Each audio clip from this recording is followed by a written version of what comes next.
റബീഉൽ അവ്വലിൽ നമ്മൾ റസൂലുള്ളാഹി സ്വല്ലല്ലാഹു അലൈഹി വസല്ലമയെ ഓർക്കുന്നു. നമ്മൾ അതിന്റെ മദ്ഹുകൾ, അവിടുത്തെ മദ്ഹുകൾ പറയുന്നു. ആ ഓർമ്മകളിലൂടെ നമ്മൾ നമ്മളുടെ ഇഷ്കിനെ, ഹുബ്ബിനെ നമ്മൾ വാനോളം ഉയർത്തുന്നു. അവിടെ നമ്മൾ പാരായണം ചെയ്യുന്ന പരിശുദ്ധ ഖുർആനിലെ ആവർത്തിച്ച് പാരായണം ചെയ്യുന്ന സൂക്തം ലഖദ് കാന ലക്കും ഫീ റസൂലില്ലാഹി ഉസ്വത്തുൻ ഹസന. നിങ്ങൾക്ക് അല്ലാഹുവിന്റെ റസൂലിൽ ഏറ്റവും നല്ല മാതൃകയുണ്ട്. ഇതേത് സൂറയിലാണ് വന്നത്? സൂറ അഹ്സാബിൽ. ഇതെപ്പോഴാണ് വന്നത്?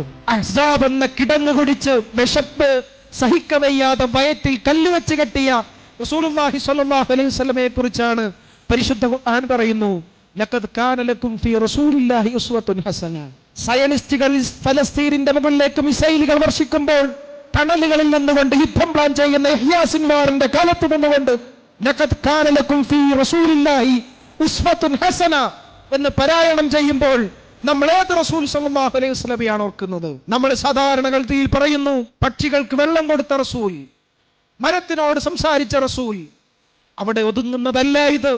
സ്വന്തം ഉമ്മത്തിനെ കുറിച്ച് വേദനിക്കുന്ന റസൂൽ, പട്ടിണി കിടക്കുന്ന മനുഷ്യരെ കുറിച്ചും സമ്പത്തിന്റെയും വർണ്ണത്തിന്റെയും വംശത്തിന്റെയും പേരിൽ പിഴുതെറിയപ്പെടുന്ന മനുഷ്യരെ കുറിച്ചും വേദനിക്കുന്ന റസൂൽ. നമ്മളുടെ ഹുബ്ബിന്റെയും ഇസ്ലാമികാദർശത്തിന്റെയും അതിനെ നമ്മൾ നോക്കി വെക്കുന്ന പരിപ്രേക്ഷ്യങ്ങളെ മാറ്റിവെച്ചുകൊണ്ട് വേണം പ്രിയപ്പെട്ട വിദ്യാർത്ഥി സുഹൃത്തുക്കളെ ഇസ്ലാമിക് സ്റ്റുഡന്റം നമ്മൾ സ്വന്തത്തിലൂടെ ആവിഷ്കരിക്കാൻ എന്നാണ്